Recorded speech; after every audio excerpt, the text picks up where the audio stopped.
If you ever visit Monticello today, it feels calm, like the whole hill is taking a slow, deep breath. That peaceful feeling, it wasn't an accident. It was exactly the kind of life Thomas Jefferson wanted in his final years. After decades of noise, arguments, politics, and pressure, he finally went home to the place that always felt like his real heart, Monticello. Life there moved gently. No rush, no drama.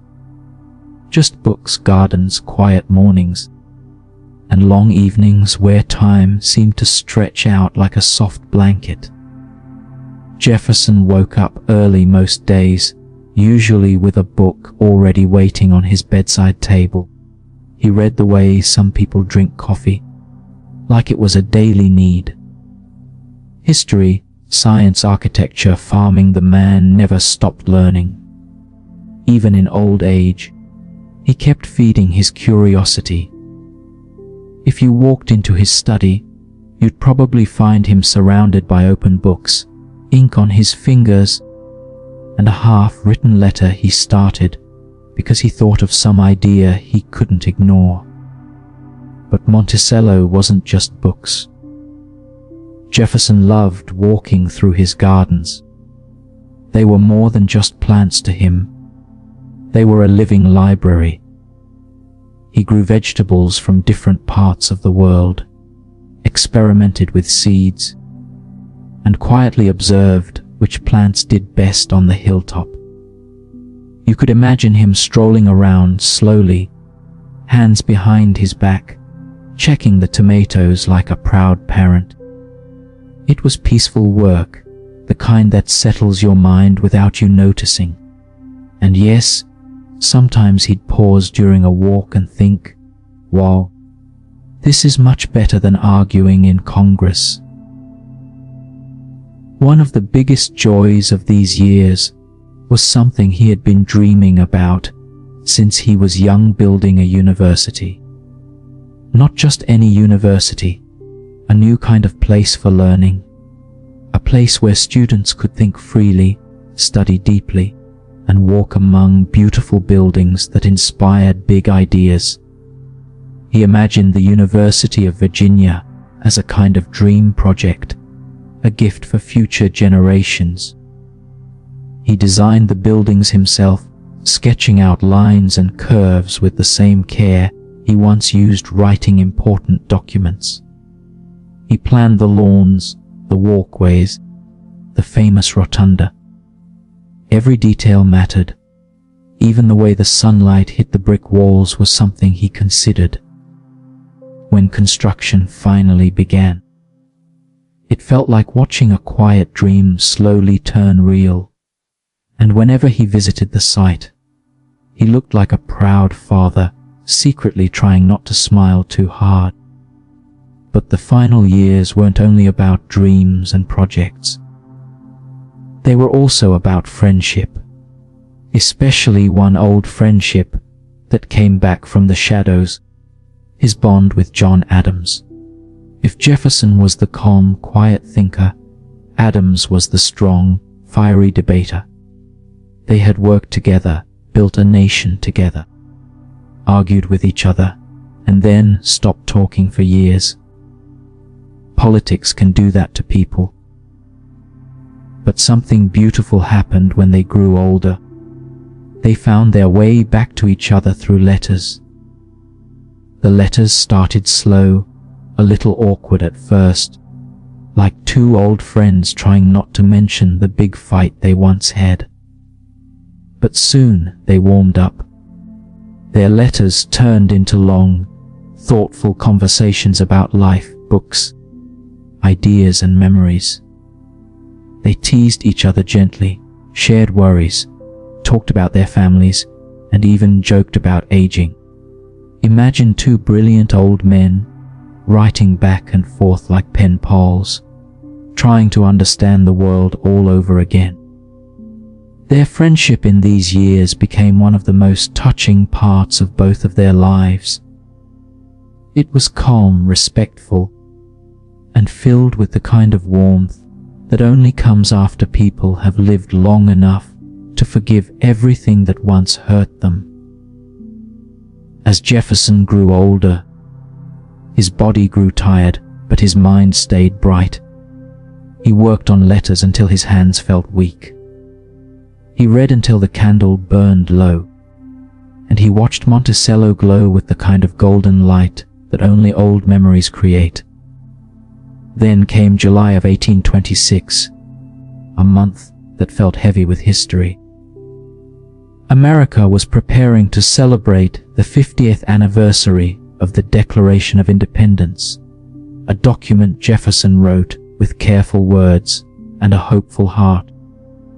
People across the country were excited, and even though Jefferson was sick, he hoped to make it just one more day to witness the anniversary. But his strength was fading. On the morning of July 4th, 1826, Jefferson passed away quietly at Monticello. The house stood still. The gardens he loved were calm, and the hilltop, his hilltop, held the moment like a soft breath. Hours later, in Massachusetts, John Adams passed away too. His last known words were, "Thomas Jefferson survives." He didn't know his friend had already gone. And somehow, both men leaving the world on the 50th anniversary of the nation they helped shape felt like a story written by fate itself. After his passing, people began to talk about Jefferson's legacy, and it was, and still is, complicated. He was a man of brilliant ideas, a lover of freedom and learning, a believer in progress and knowledge. He shaped the early days of a country that still feels his influence today. But he also lived with contradictions, like many people do. He spoke about liberty, yet lived in a world built on systems that denied others their own freedom. Talking about Jefferson honestly means holding both truths gently, at the same time the beauty of his ideas and the weight of his flaws. It means understanding him as a human, not a perfect hero, not a simple villain, but a person with hopes, mistakes, dreams, and struggles. Monticello remained a symbol of his mind, full of curiosity, beauty, and complexity. The University of Virginia carried forward his belief in learning and thinking deeply. And the country he helped imagine continued to grow, shaped by the same hope he once held, the hope that people could build something better together. In the end, Jefferson's final years weren't loud or dramatic. They were soft, thoughtful, peaceful, a long breath after a long life, a quiet closing chapter on a hill he loved. And if you stand at Monticello today, looking out over the rolling Virginia landscape, you can almost feel that calm still sitting in the air, like the last note of a gentle song that hasn't fully faded. By the time he reached his teenage years, one thing was clear to everyone around him: Thomas loved learning. Not just liked it or thought it was interesting. He loved it. Like someone loves chocolate or the first warm days of spring. He could hardly be separated from books. Take a book away from Thomas, and he would probably reach for another. When it came time for higher education, Jefferson's path was clear. He packed up his calm personality, his violin, and more books than any ordinary person could carry, and headed to one of the most respected schools in colonial America, the College of William and Mary. Williamsburg, the town where the college stood, wasn't huge. Compared to the quiet life of Shadwell, it felt lively and almost overwhelming. There were shops, people bustling about, polite arguments in the streets, and a constant hum of life. Jefferson walked through the college courtyard for the first time. probably clutching a stack of books that could have squashed his toes if he dropped them. Some students came to college to socialize. Others came to test themselves. Jefferson came to learn. He studied everything he could get his hands on: math, science, philosophy, history, languages. If it was written down somewhere, he wanted to read it. If it wasn't written, he still wanted someone to explain it. His curiosity was endless, and he pursued it quietly, but with a determination that made him stand out even among bright students. At night, Thomas studied by candlelight. There were no lamps, no electricity, no reading mode. Just a flickering candle and the patient eye of a boy determined to understand the world. You can imagine him sitting at a small wooden desk, shadows dancing on the walls, books spread out like little armies. Outside, the town grew quiet. Inside, Thomas read about Roman law, Greek philosophy, natural science, and human rights, trying not to catch his sleeves on fire. He stayed up late, long after the other students had gone to sleep. He read until the candle burned down to a stub. Sometimes he probably read until the sun began to rise, and the morning birds started their noisy songs outside his window. Those long, silent nights shaped him more than any classroom lecture. In those hours, ideas about freedom, fairness, and government began to take root, quietly but firmly. One of the most important influences in his life appeared during these years: George Wythe. Wythe was a lawyer, a teacher, and a thoughtful man who seemed to carry wisdom in every gesture. Jefferson admired him deeply, quietly, without fanfare. Wythe guided his studies, taught him law, and helped him learn how to think clearly and fairly. He believed in Jefferson's potential, and that calm confidence from a mentor made Thomas feel like anything was possible. College wasn't just about memorizing facts. It was where Jefferson first thought seriously about the big questions. What makes a government fair? Who deserves freedom? How should leaders behave? Why do humans form societies the way they do? These ideas didn't hit him all at once. They grew slowly, quietly, like seeds under soft sunlight. Every book he read, every debate he joined, every quiet evening of reflection watered them. Even as his mind expanded, Jefferson didn't forget other joys.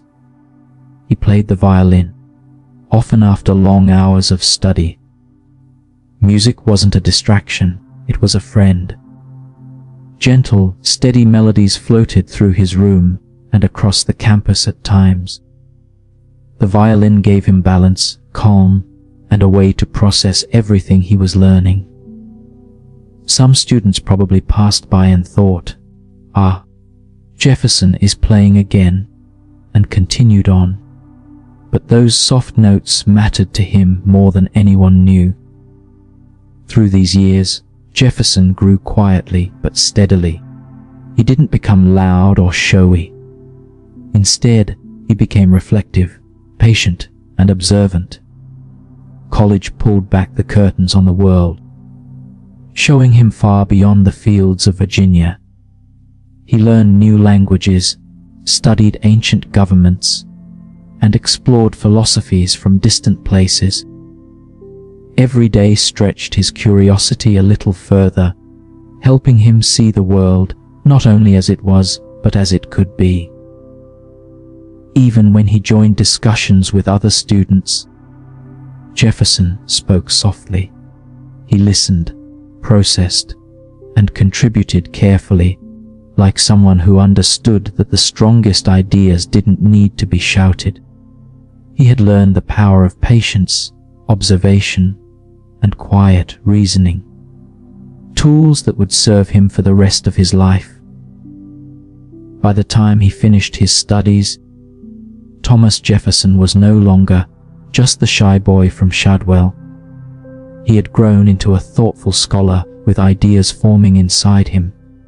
Big, important ideas that were still soft and unshaped, but ready to step into the world. He understood people, systems, and fairness in ways few young men could at the time. His mind was bright behind calm eyes, ready for challenges and for a life that would touch history. All the candlelit nights, every lesson from George Wythe, every violin melody, and every book he devoured quietly had prepared him. Jefferson's curiosity and calm thoughtfulness had been sharpened into a skill he would use in politics, law, and eventually in shaping a nation. For now, though, he was simply a young man with a growing mind, quiet, patient, reflective, and ready for the chapters ahead.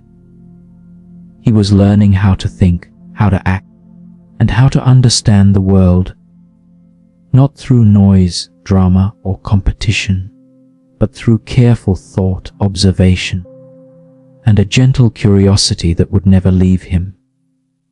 By the time Jefferson returned to Virginia after his studies, he was ready to try something new. He had books in his mind, ideas in his heart, and a quiet confidence that came from years of reflection. He didn't crave attention. He didn't want to dominate a room with loud speeches or dramatic gestures. No, Jefferson preferred to observe, to write, and to think. But somehow, the world kept nudging him forward, into the public stage. His first steps into politics were almost accidental. Local elections in Virginia needed educated, responsible young men to serve in minor positions. Jefferson, with his calm demeanor and thoughtful reputation, was the perfect fit. So he started small, taking notes, attending meetings, and learning the ropes of government. A place filled with debates, arguments, and lots of paper. Even in these early roles, Jefferson preferred words on paper to words shouted in the air. He wrote letters, drafted reports, and studied laws carefully. If a discussion grew loud, he didn't raise his voice. Instead, he waited, listened, and then responded with clear, precise words. People noticed. Some admired his patience. Others thought he was too quiet to make a difference. But Jefferson knew that careful thinking could move mountains quietly.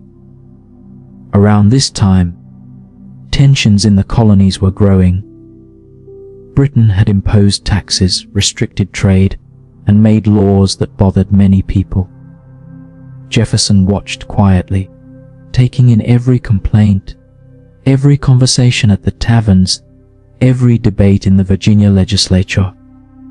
He felt the stirrings of something big. History, he realized, wasn't just in books. It was happening around him, and he wanted to understand it fully before stepping in. Jefferson also began forming friendships that would last a lifetime. He met Patrick Henry, whose fiery speeches could set a room on fire with energy.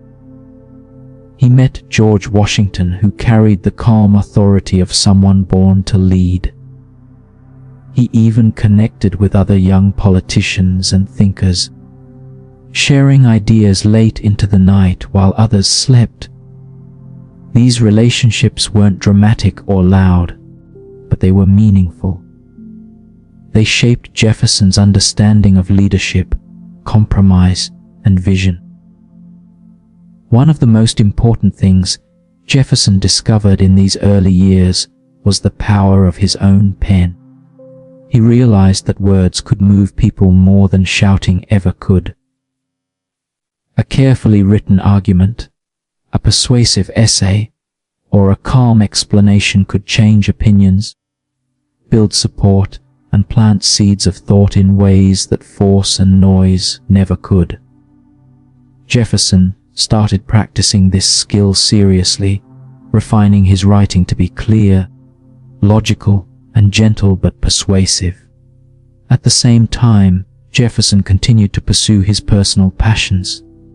He played his violin in quiet moments, often after a long day of meetings or drafting reports. The melodies weren't public spectacles. They weren't meant to impress anyone. They were private, soothing, and restorative. They reminded him that life wasn't just about politics. It was also about beauty, balance, and calm reflection. Even as he engaged with public life, Jefferson kept learning. He read about law, philosophy, history, and the workings of other governments. He explored the ideas of freedom, equality, and responsibility, not as abstract concepts, but as practical tools for a society trying to define itself.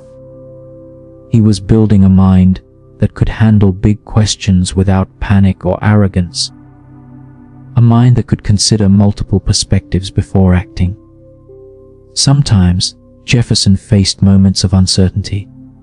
Politics wasn't always kind. People argued, rumors spread, and decisions could feel overwhelming. But Jefferson approached each challenge as he had approached his studies slowly, thoughtfully, and with careful consideration.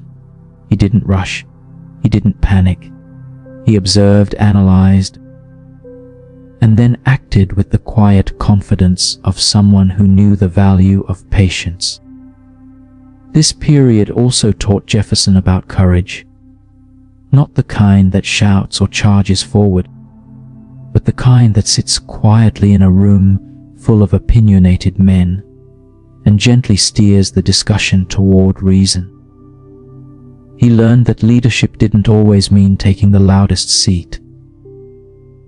Sometimes it meant listening, thinking, and offering clarity when everyone else was too distracted or emotional to see clearly. By the end of these early political years, Jefferson was no longer just a student or a shy young man from Shadwell. He had become a thoughtful participant in the life of his colony. He had begun shaping opinions, advising friends, and quietly preparing himself for a future that would demand not only knowledge but wisdom, not only ideas but courage, not only calm but resilience. And even with all the responsibilities and new experiences, Jefferson remained the same reflective, curious soul he had been as a boy. He noticed the small details, the way sunlight hit the halls of the meeting house, the smell of rain on Virginia soil, the sound of a friend's voice explaining a complicated law. These small observations kept him grounded, reminding him that the world he wanted to improve was also full of quiet beauty.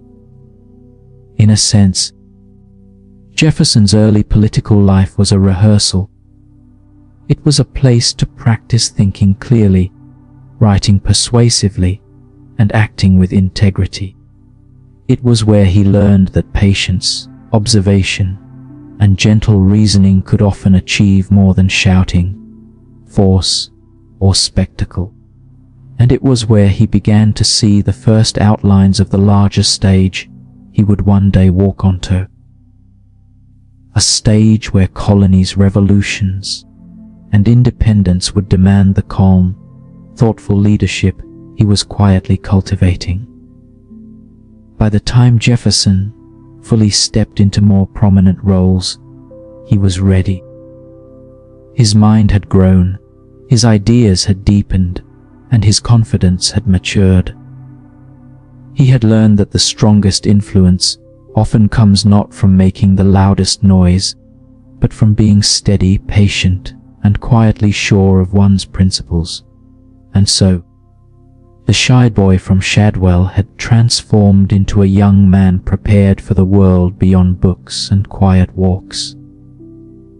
He was a thinker ready to act, a student of life ready to teach, and a writer whose pen would one day echo across a nation.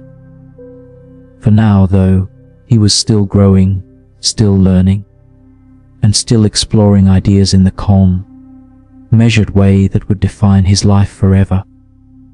The stage was being set, the foundations were being laid, and the chapters ahead would show how this thoughtful scholar became one of the most important figures in American history, all while staying true to the quiet curiosity that had guided him from the forests of Virginia to the halls of power. For now, Jefferson was simply a young man with a growing mind, ready to step into public life and prepared to learn the lessons that only experience could teach. The journey had begun, softly, patiently, and with the kind of care that would echo through everything he would later do. Philadelphia in the summer of 1776 was warm, busy, and full of whispers. Everywhere you walked, people seemed to talk about the same thing. Would the colonies really break away? Was this the moment that would change everything? And in the middle of that warm, buzzing city sat a quiet young man in a rented room, staring at a blank sheet of paper. That quiet man was Thomas Jefferson. On that sheet of paper, he was expected to write words that would explain the birth of a new nation. No pressure, right? His room wasn't grand or fancy. It was small, with wooden floors that creaked and a desk just big enough to hold his papers. A window let in soft light during the day, and at night, a single candle had to do all the work. He sat there with a quill in one hand and a growing sense of responsibility in the other. Outside, horses clopped down the cobblestone streets. Inside, it was just him, the quiet room, and the soft scratch of quill on paper. This wasn't a moment for loud speeches or dramatic gestures. There were no lightning flashes, no booming drums. It was calm, gentle, almost peaceful. Just a young man thinking hard, writing slowly, and hoping his words would do justice to the dream building across the colonies. He worked mostly at night. During the day, Congress held endless discussions, debates, and motions. But the real writing happened in the quiet hours when most of the city had fallen asleep. Imagine him at 1 a.m., leaning over the desk, dipping his quill into ink, the candle flame flickering like it was trying to stay awake with him. The room smelled of hot wax and old paper. Every few minutes, he'd pause, squint, tilt his head, and think, does that sound right? Then he'd nudge a word, shift a sentence, or rewrite a whole line. This wasn't rushed writing. It was slow, careful, thoughtful. Every word mattered. While he wrote, he felt many things. Pressure, because he knew this document might shape the future. Hope, because he believed freedom was worth the struggle. Fear, because declaring independence meant angering the strongest empire in the world. Inspiration, because deep down, he knew he was putting into words what thousands of people were feeling. He wasn't trying to be dramatic. He just wanted clarity. Simple, strong, meaningful. Like a soft truth spoken from the heart. When Jefferson brought his draft to Congress, the peaceful writing nights ended. Now came the part he didn't like as much: discussion. The Continental Congress was a room full of very smart men who loved to talk loudly for hours. Jefferson, the quiet one, had to sit through it all, listening as they read his work line by line. Some nodded, some raised eyebrows, some cleared their throats in that, I'm not sure, way, and some suggested changes. Lots of changes. Jefferson didn't complain. He didn't argue. He sat there, calm and polite, letting them shape the document. Some edits hurt, like when whole paragraphs he loved were removed, but he stayed steady. It wasn't about him. It was about the message. The debates weren't angry or wild. They were careful, thoughtful, slow, but serious. These men knew they were stepping into history with steady feet. Through it all, Jefferson stayed quietly in the background, watching the words he had written come to life in the hands of others. Once the edits were finished, Congress gathered to vote. The atmosphere was serious but strangely peaceful. Everyone understood the weight of what they were about to do. When independence was approved, it didn't feel like an explosion. It felt like a deep breath. A soft realization we're really doing this. People didn't cheer wildly. They didn't shout. They simply nodded, exchanged tired smiles, and understood they had started something much bigger than themselves. Jefferson felt a mix of pride and worry. Pride because his writing expressed the dream of a nation. Worry because declaring independence from the world's most powerful empire wasn't exactly safe. Still, he kept calm. This was a moment that needed steady hands and steady hearts. The signing of the declaration wasn't quick. It wasn't like signing an attendance sheet. It was slow, careful, almost sacred. One by one, the members walked up, dipped their quills, and signed. The room was quiet. So quiet you might hear the soft scratch of feather on parchment. No one joked.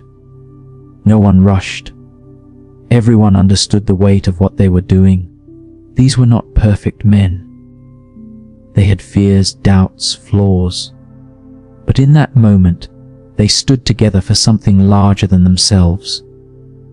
Jefferson watched them sign, feeling something settle inside him. Not excitement exactly, but a deep, warm sense of purpose.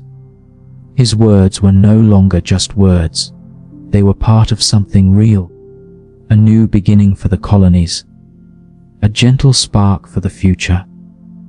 After the signing, Jefferson didn't run outside to celebrate.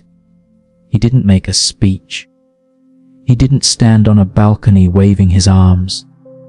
He simply stepped outside into the warm Philadelphia air and took a quiet walk.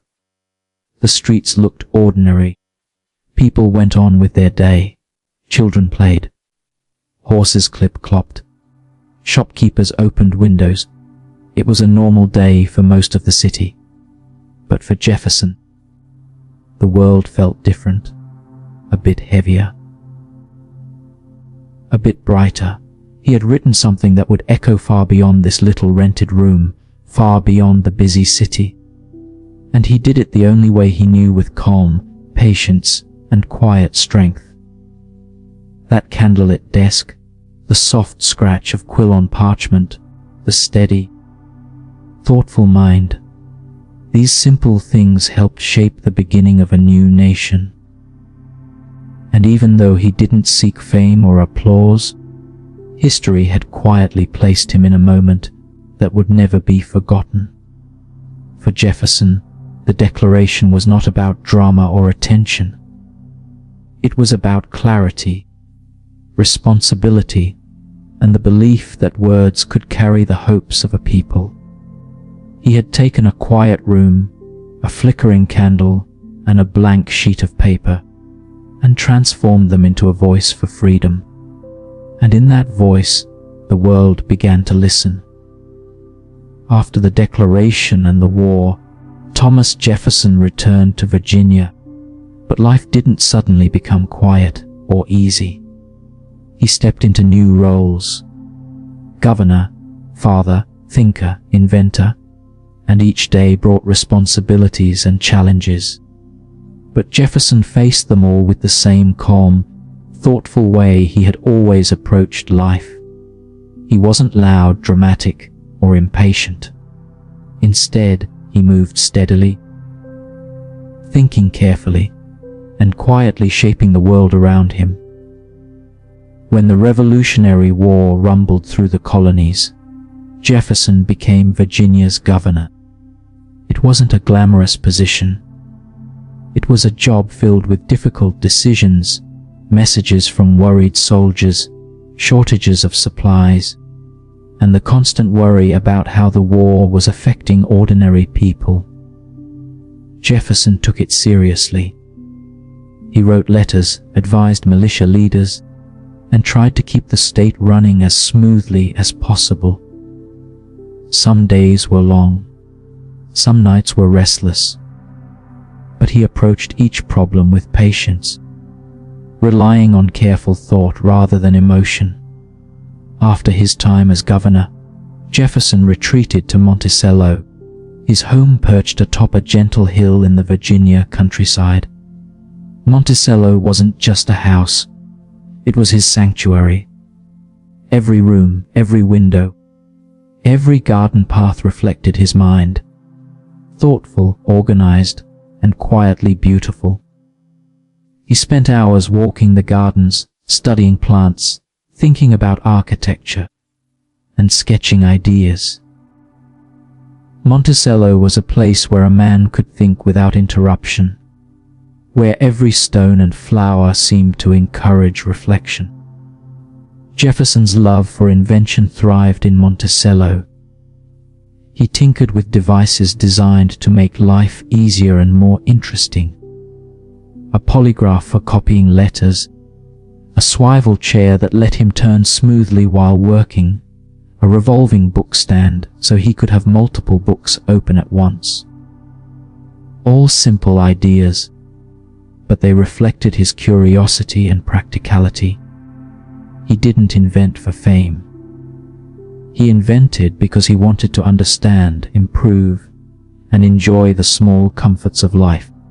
Even as he experimented and created, Jefferson's family life remained central. He married Martha Wales Skelton, a quiet, gentle woman who shared his love for learning and calm companionship. Together, they had children, and their household was filled with the soft rhythms of family life, meals, walks, lessons, letters, and the occasional laughter from the children chasing each other through the halls. Jefferson experienced joy and, inevitably, sorrow. Some children didn't survive childhood, and Martha's passing left a quiet ache. But Jefferson carried on, focusing on the love, learning, and curiosity that had always defined his life. Monticello wasn't just a home. It was a place of study and reflection. Jefferson would spend mornings reading, afternoons writing letters or notes, and evenings sketching plans for the house, the gardens, or small mechanical projects. His days were long but structured. He found satisfaction in routine, in progress, and in understanding. Music often drifted through Monticello as well. Jefferson played the violin, sometimes for hours, letting the notes rise into the calm Virginian air. It was a reminder that life could be gentle and beautiful, even in the midst of responsibilities and loss. What's remarkable about Jefferson during this period was his ability to balance so many roles.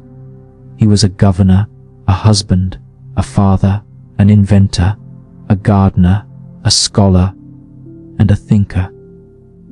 And he did it all without losing his calm spirit. Some people might have felt overwhelmed, but Jefferson approached each task with steady attention. He understood that life was long, complicated, and sometimes fragile, and he treated it accordingly, with care, patience, and reflection. His work as a farmer was no less thoughtful.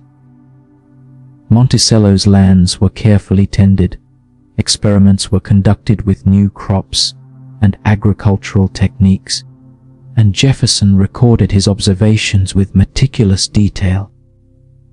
He saw the land not just as a place to live, but as a living, breathing system, full of potential to learn from, to improve, and to respect. He approached agriculture with the same curiosity he applied to books and inventions, quietly studying, testing, and refining his ideas. Letters became an essential part of Jefferson's life. He wrote to friends, colleagues, and family, sharing ideas, observations, and advice. His handwriting was careful, precise, and elegant, reflecting the patience with which he considered every thought. Jefferson's letters often reveal his mind wandering gently from politics to philosophy, from architecture to music, always exploring, always curious.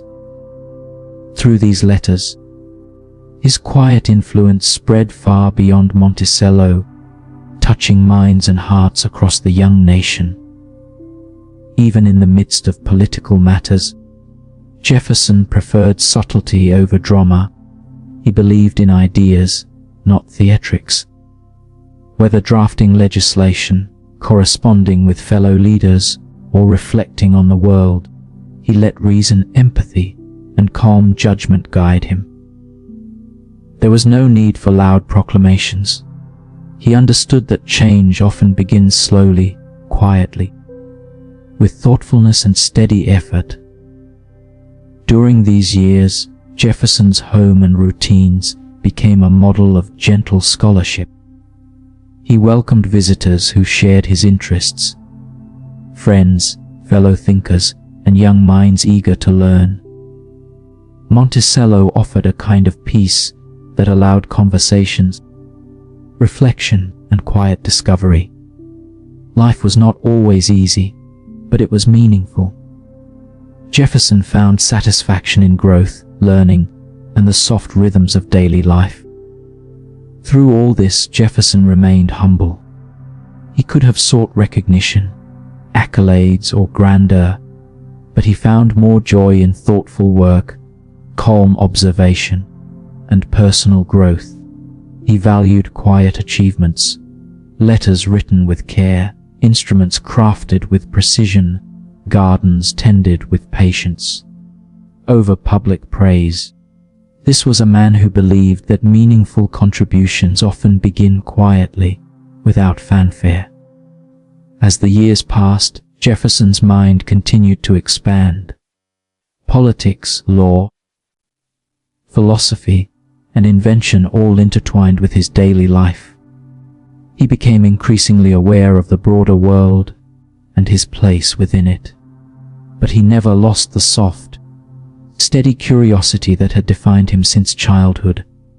Every step he took, every note he played, every idea he recorded was a small part of a larger pattern. The slow, careful weaving of a life dedicated to learning, improvement, and thought. And so, in these years at Monticello, Thomas Jefferson lived quietly but profoundly. He was a governor, a farmer, an inventor, a husband, a father, and a thinker. Each role demanded attention, care, and patience, and Jefferson approached them all with the same gentle curiosity. He didn't rush. He didn't shout. He observed, he experimented, he reflected.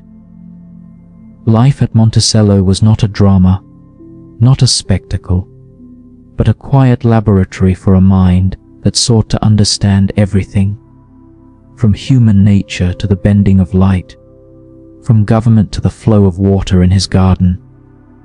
By the end of this period, Jefferson had become a man who could take small, calm steps toward big ideas. Every invention, letter melody, and garden path contributed to a life that would influence a nation.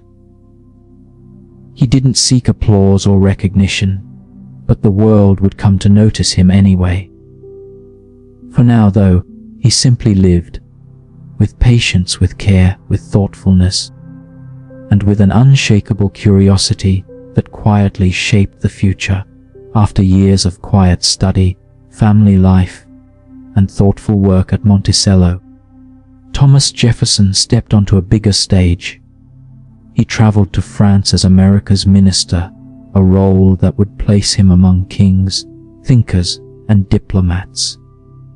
For Jefferson, this was both exciting and overwhelming, but he approached it with the same careful curiosity and calm observation that had guided him all his life.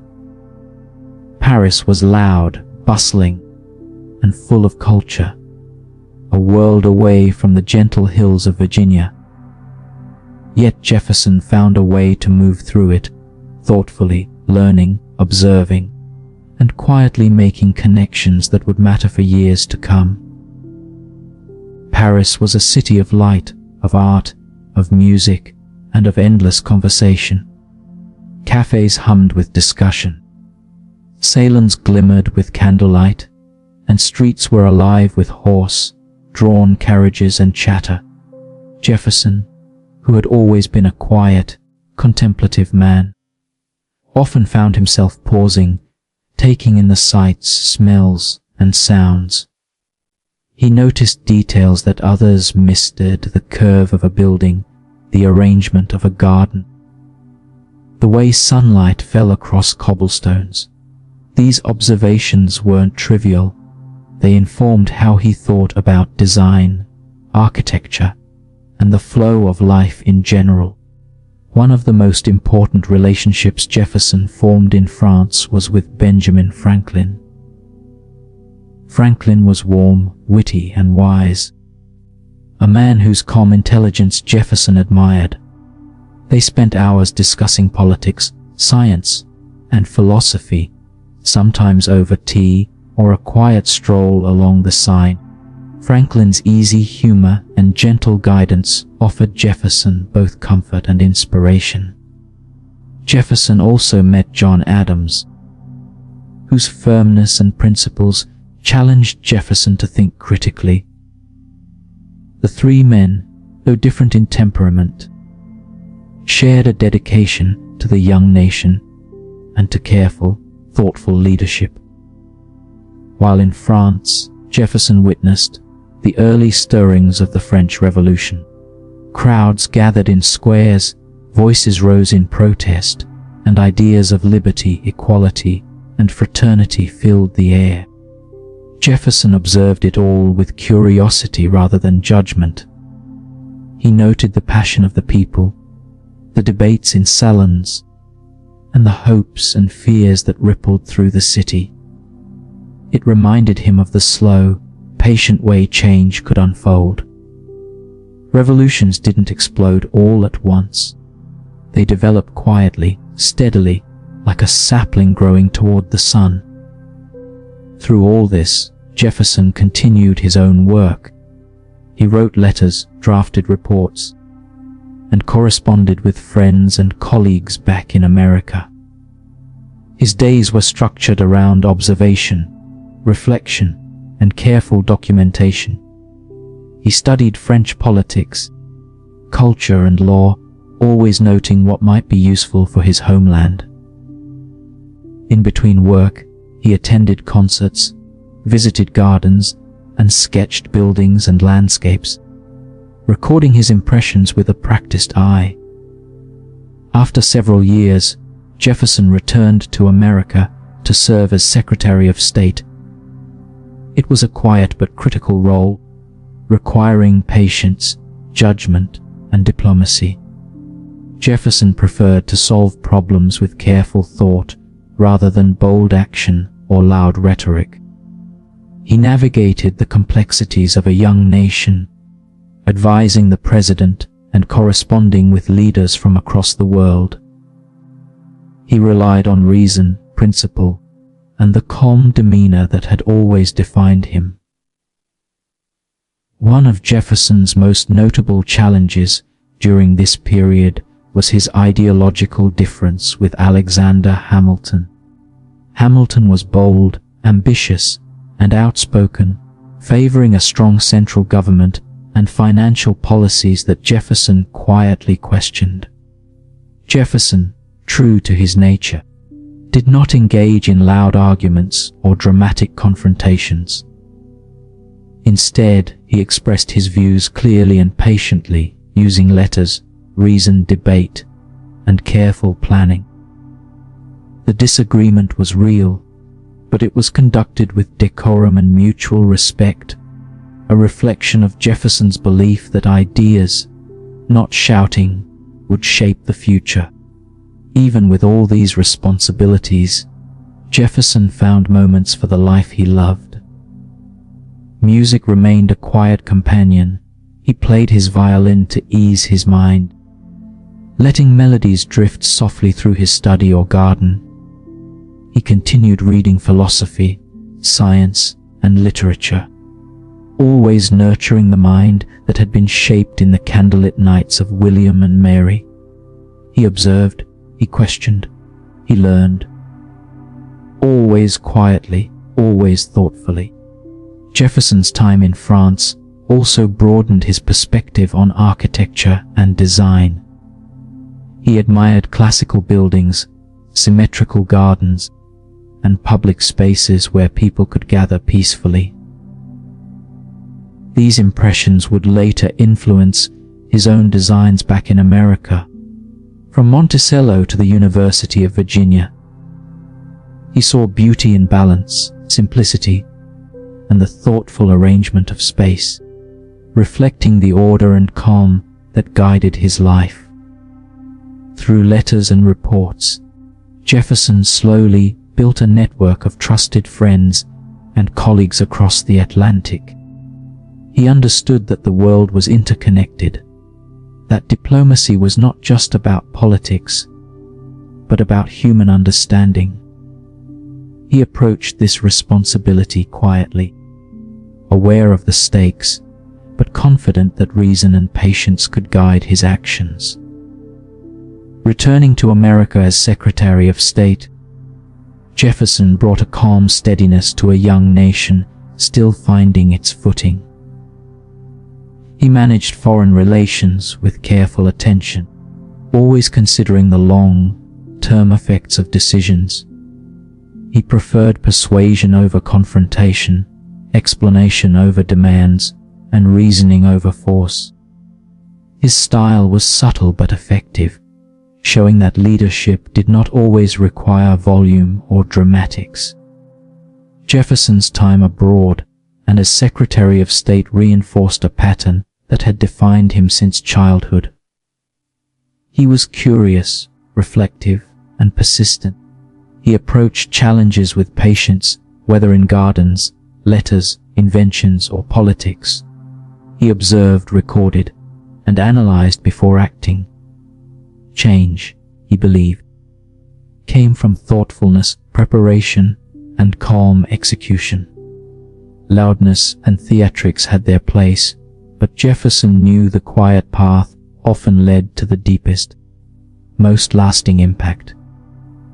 By the end of this period, Jefferson had grown not only as a politician but as a thinker, diplomat, and observer of the world. He had seen the complexities of human nature, the subtleties of international politics, and the slow unfolding of revolutionary ideas. He had learned that patience, careful reflection, and respect for principles could guide a nation as effectively as bold action. And so, Jefferson continued to move quietly but purposefully through history. Music, letters, study, reflection, and patient diplomacy defined his days. He had stepped out of the quiet hills of Virginia, into the bustling streets of Paris, and then back into the corridors of American power. Through it all, he remained calm, thoughtful, and quietly influential. A man whose steady mind and measured actions would leave a mark far beyond his own lifetime. In the year 1800, Thomas Jefferson, the quiet, thoughtful man from Monticello, stepped into a role few had imagined he would take the presidency of the United States. It was a moment of surprise for many, including Jefferson himself, who had always preferred letters to speeches, reflection to debate, and ideas to showy gestures. Yet here he was, chosen to lead a young nation, a country still finding its rhythm after revolution, still learning to balance freedom with responsibility. The election had been tense and confusing, but Jefferson accepted the outcome with calm dignity. He didn't parade, shout, or boast. Instead, he prepared to assume the office with steady hands and a steady mind, ready to serve quietly but effectively. On the day of his inauguration, he walked to the Capitol on foot, a simple, humble gesture that spoke more about his character than any speech could. He didn't need fanfare.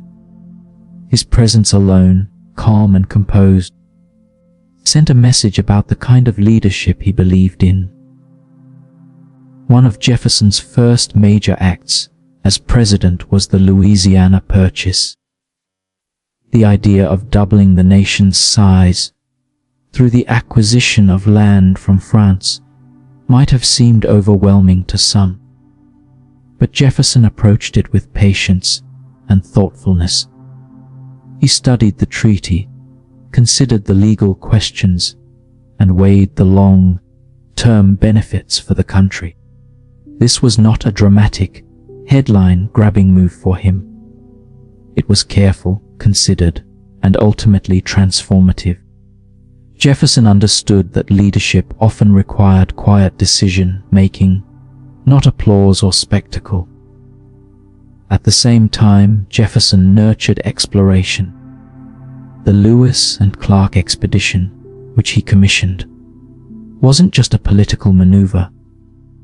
It was a gentle, adventurous journey into the unknown, a way to understand the land, the people, and the natural world of a vast continent. Jefferson imagined the explorers quietly mapping rivers, observing wildlife, and recording discoveries with patience and curiosity. He saw exploration as an extension of his lifelong belief that knowledge, reflection, and careful observation could guide progress. Even in the midst of presidential responsibilities, Jefferson remained himself. He preferred calm conversation to loud debate. He wrote letters thoughtfully, often long ones filled with reflections on governance, society, and the duties of a citizen. He observed his colleagues with care, noting their strengths, weaknesses, and personalities, always learning, always reflecting. Jefferson believed that reason, patience, and integrity were more powerful than forceful words or dramatic displays. Challenges arose during Jefferson's presidency, as they always do. Tensions on the seas with pirates, disputes over trade, and the complex dynamics of international relations required steady attention.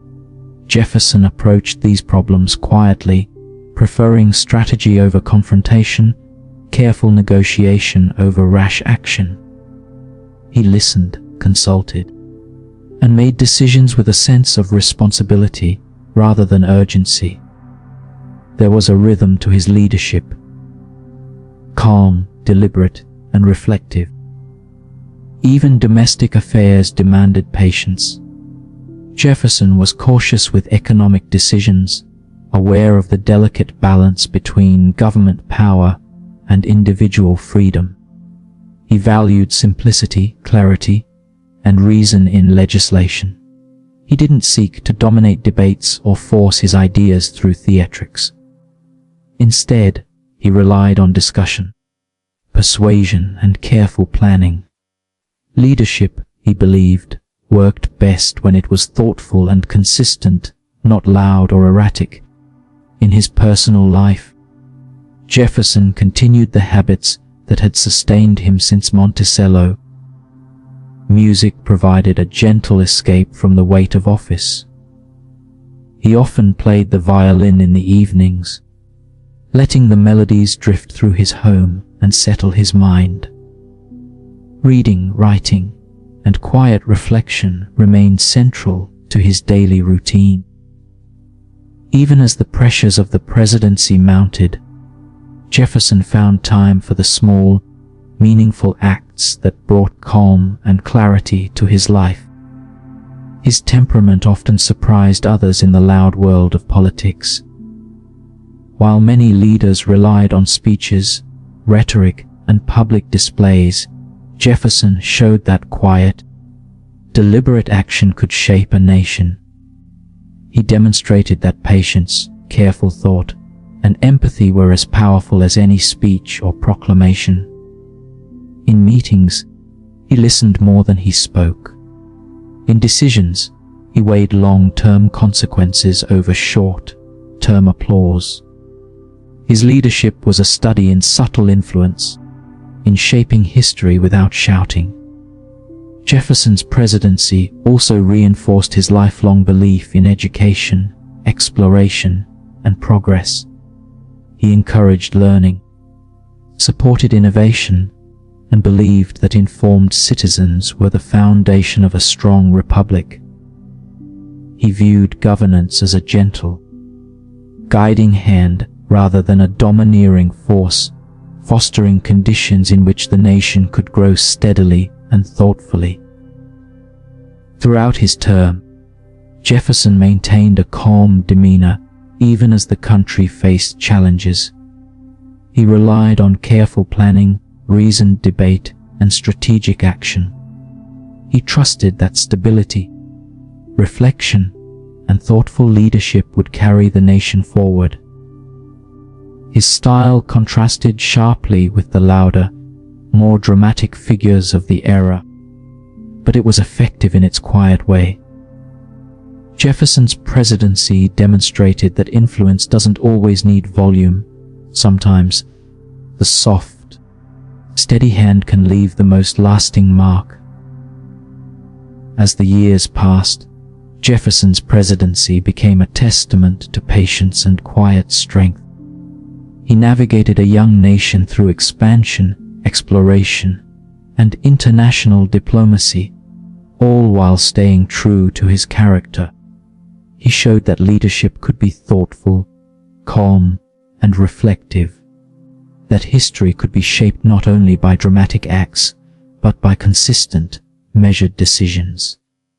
And so, Jefferson continued to move forward, balancing the immense responsibilities of the presidency with the gentle pursuits that had defined his life: study, music, observation, and reflection.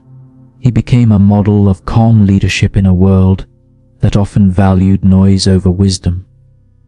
Through it all, he remained the same man who had wandered the forests of Shadwell, studied by candlelight, and sought understanding in every corner of life.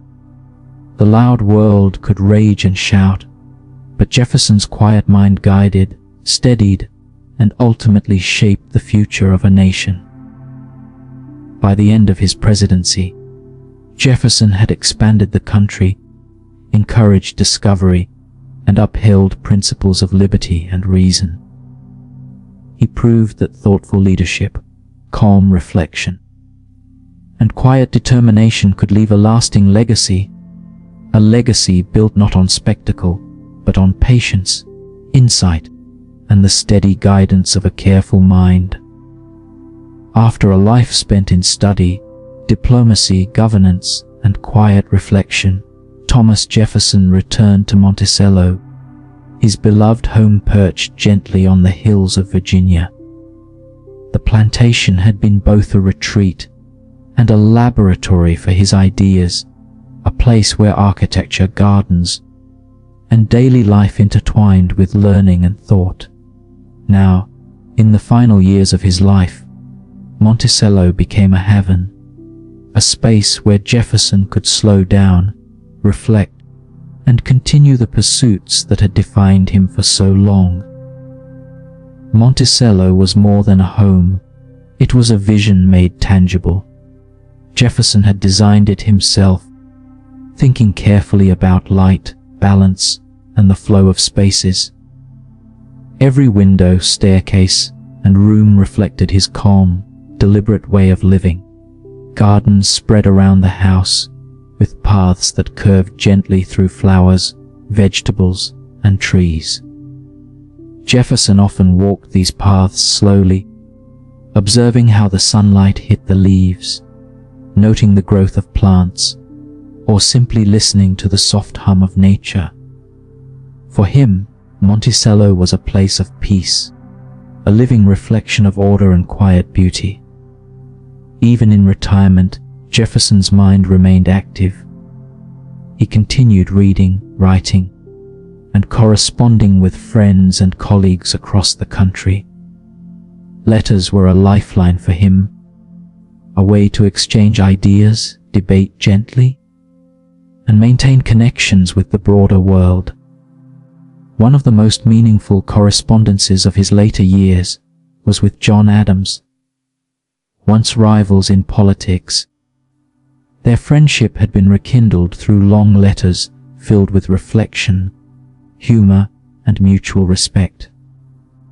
They discussed philosophy, government, and the legacies of the young nation they had helped shape, finding comfort and companionship in words shared across distance.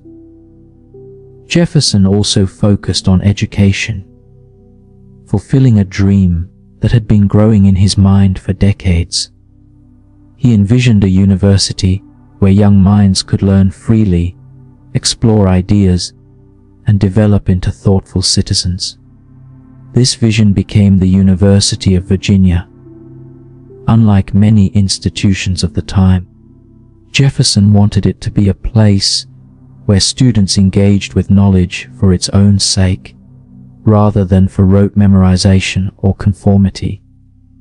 He designed buildings, planned curricula, and even oversaw details such as classroom layouts, reflecting his belief that the environment itself could nurture learning.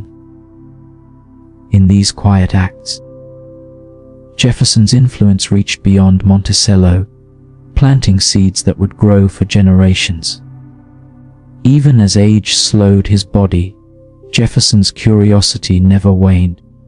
He explored ideas about science, architecture, philosophy, and governance, recording observations, sketching designs, and refining his thoughts. Music remained a companion, offering solace and rhythm to the quieter days. He played his violin in the warm, gentle light of Monticello, letting melodies drift through rooms and gardens, blending softly with the sounds of birds, wind, and distant conversations. These small, steady pleasures anchored him, providing calm amidst the weight of memory and reflection. Family and close friends were central to his later life. Jefferson valued the quiet moments spent with those he loved, sharing a meal, walking through the gardens, or reading together. Personal joys and losses marked his days, but he approached each with a reflective calm, understanding that life moved in cycles of growth, change, and gentle endings. Through these experiences, Jefferson's character remained steadfast, thoughtful, measured, and quietly observant. His health declined slowly over time, as it does for all who live long lives filled with activity and thought.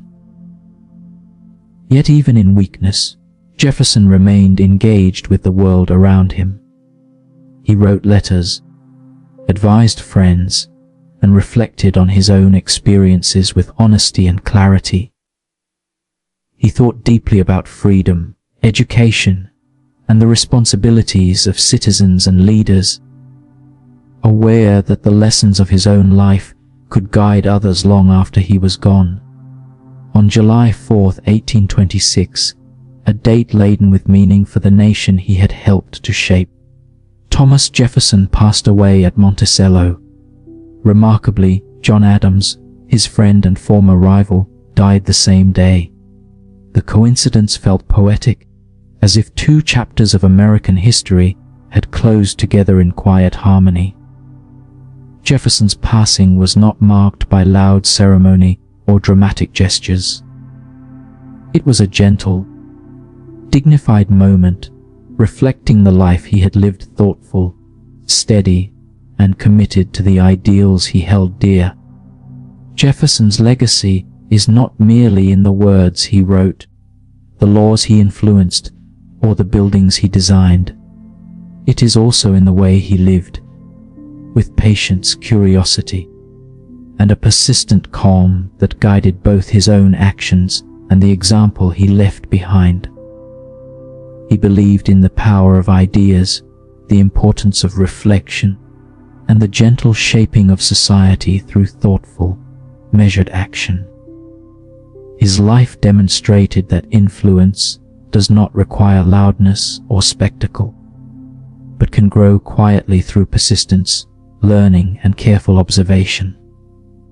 Monticello, with its gardens, architecture, and library, stands as a testament to Jefferson's vision and temperament. The University of Virginia continues to nurture minds, fulfilling a dream that began in quiet contemplation and careful planning.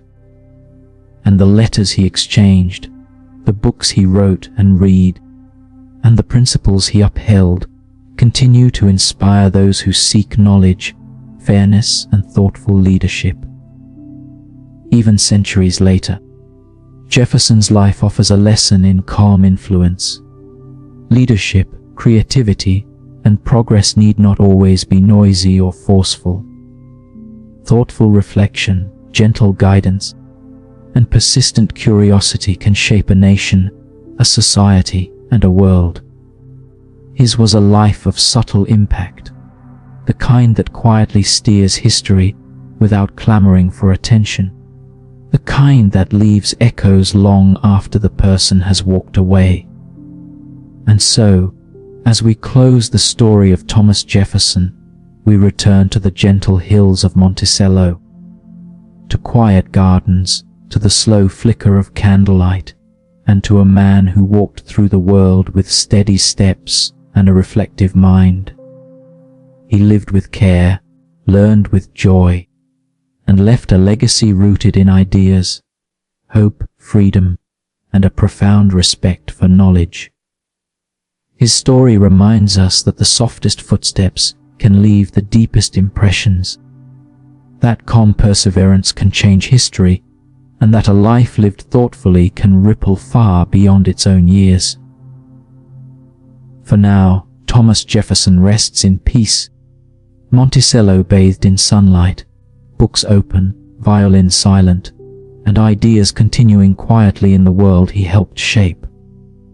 His journey was long, reflective, and full of purpose, and it leaves us with the comforting thought that even in stillness, greatness can quietly unfold.